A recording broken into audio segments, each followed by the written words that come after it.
সুন্দর একটা bundle bag দিছে, সবাই নেবেন। অনেক সুন্দর, ডায়মন্ডটা লক করলে পাবেন আপনারা মেয়ে বান্ডিলটা।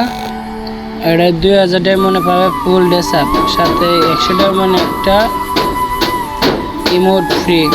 ঠিক আছে, লক করলে আপনারা ইমোট পেয়ে যাবেন।